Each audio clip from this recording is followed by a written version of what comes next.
The soil beneath our feet plays a crucial role in the functionality of almost every ecosystem on the planet, certainly every terrestrial ecosystem.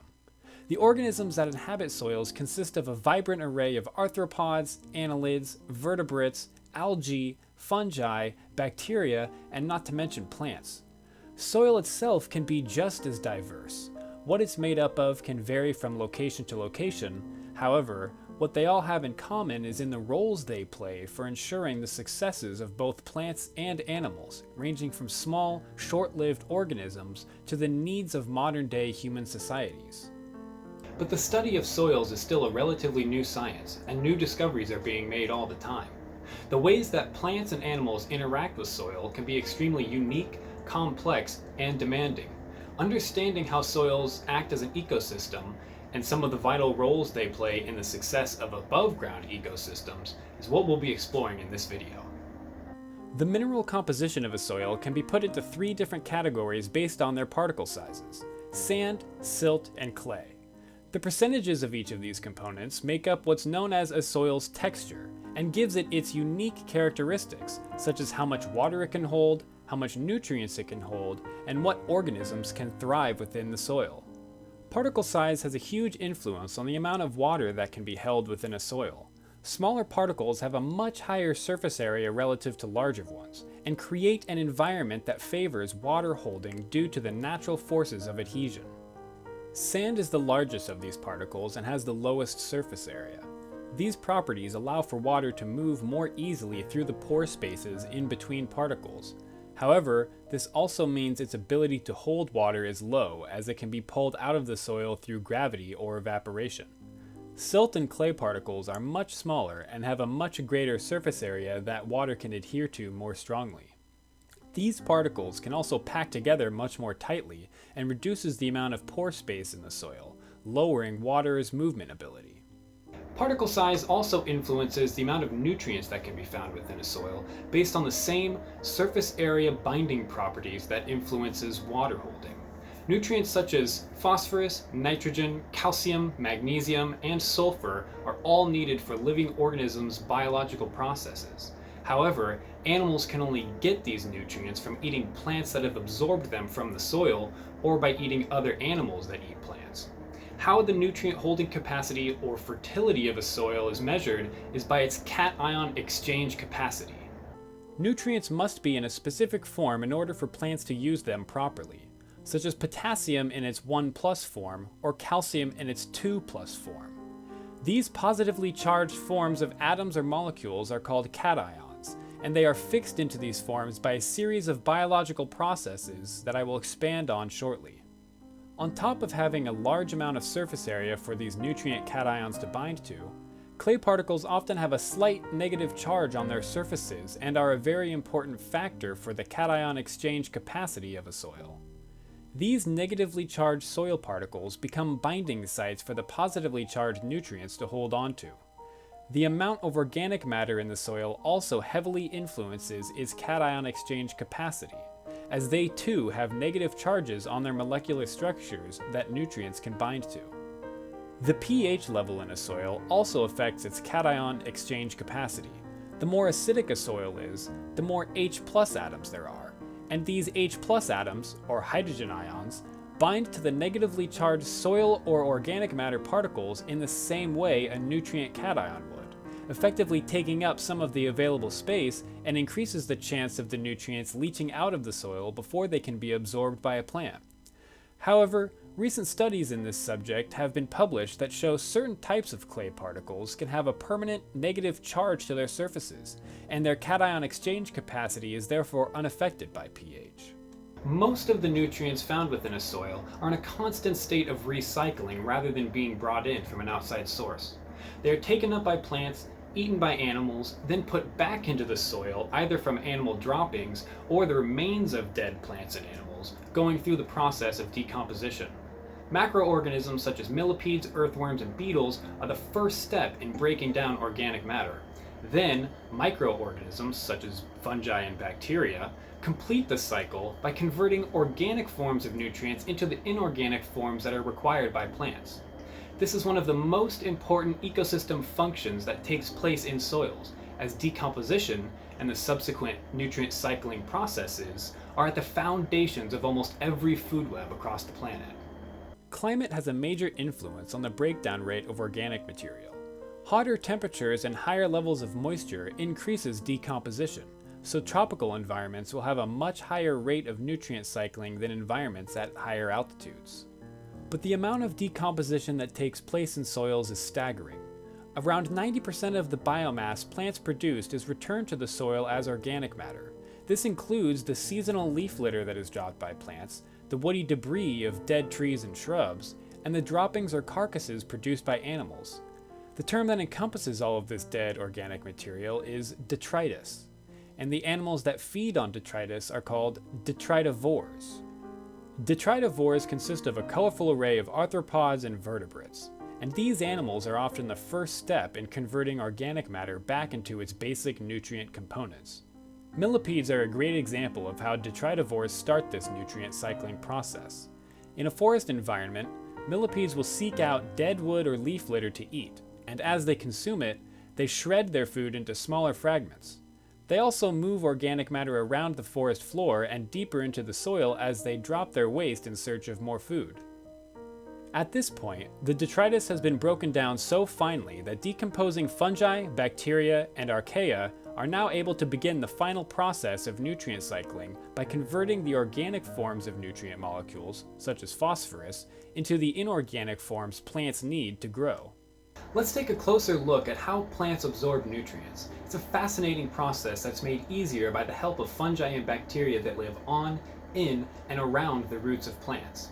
It's often a two-way symbiotic relationship that benefits both the plant and its accompanying microbes, as well as many more forms of life. This zone is so significant to soil-dwelling organisms that it has its own name, the rhizosphere. The rhizosphere is where plant roots meet soil particles. This zone has much more microbes in it than soil that doesn't have any living roots because of all the life-sustaining processes that take place in soil directly around plants. Almost all plants have a symbiotic relationship with fungi and bacteria. Plants will excrete sugars and other carbohydrates out of their roots to feed the microbes that are attached to them, and in return, the microbes provide the plant with the nutrients they extract from decomposing the organic matter that's in the soil. And they also act as an extension of the plant's roots that can reach water that would otherwise be too far away from the plant. This special relationship is called a mycorrhiza. Sometimes, mycorrhiza can be so important to the plant or fungi that one or both become totally dependent on the other. One example of this is with orchids. In order for their seeds to open, they must first come in contact with a specific phylum of fungi. Otherwise, their seeds will run out of energy and die before they get the chance to germinate. Microorganisms as a whole are mostly found in the upper horizons of soils. And if you think about it, this makes a lot of sense. There can be a lot of detritus that accumulates on the soil's surface, and as it gets broken down by detritivores, it creates areas where there's a lot of food for microorganisms. The amount of microbes in these areas only lasts as long as there is organic matter that can be decomposed, so the abundance of microbes in a given area is only temporary. Because of this, the distribution of microorganisms is very patchy spatially and temporally, and create what are called hot spots and hot moments of microbial activity. The way in which plants make energy is called primary production. They absorb sunlight at their leaves and use that energy to make sugars that fuel other processes, such as creating new structures or sustaining their metabolism. This is an incredibly important process for both below ground and above ground food webs. Often over half of the products of primary production are put into below ground root systems, and this is what enhances the soil's microbial activity around plants.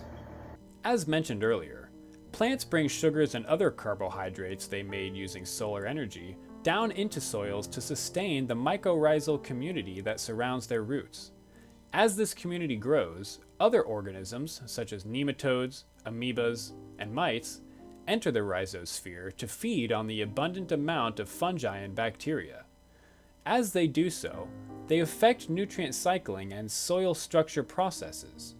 These soil organisms, or soil fauna, are a very diverse group that can be classified as microfauna, mesofauna, and macrofauna, based on their size, and each of them have their own unique soil functions and roles in below-ground food webs.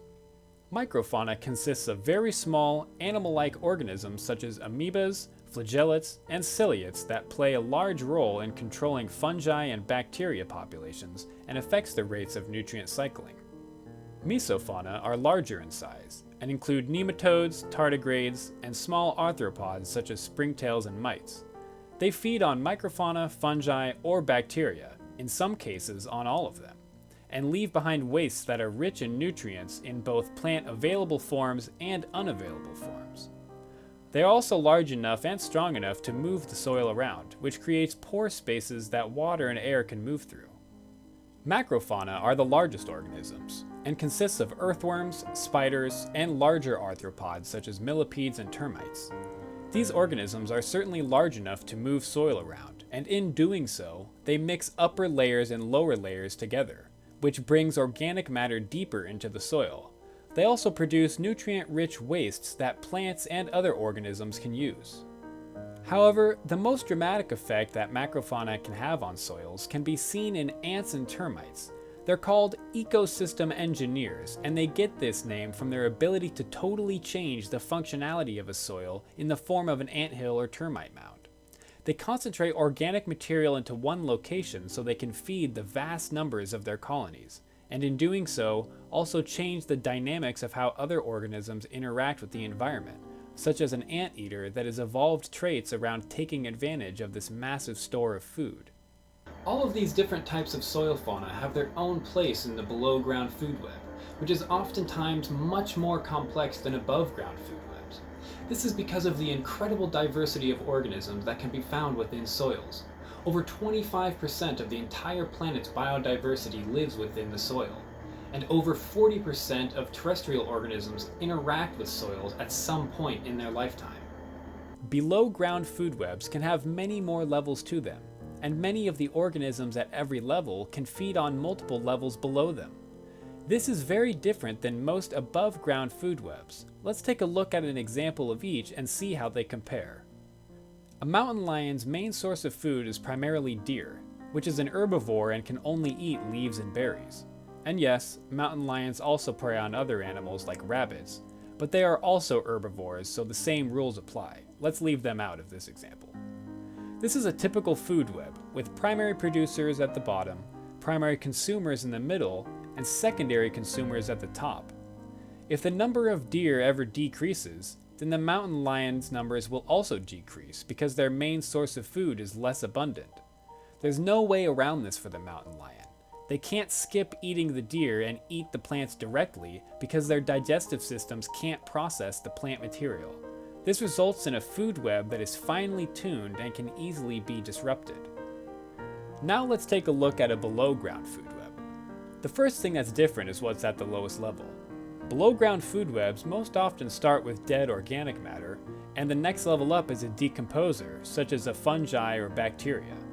In this example, the bacteria is eaten by an amoeba, that is then eaten by a nematode, that is eaten by a mite. But if the amoeba numbers are reduced for some reason, many nematodes can also eat bacteria or even fungi. This kind of feeding strategy is common among soil organisms and creates a food web that is robust and adaptive. Below-ground food webs are also incredibly important for above-ground food webs. Many species of insects spend their larval stage underground feeding on dead plant or animal material as they grow. And once they reach their adult stage and leave the soil, they become a part of an above-ground food web and are often a crucial part of them. Amphibians, mammals, birds, reptiles, and even insects all contain species that rely on insects as a part of their diet.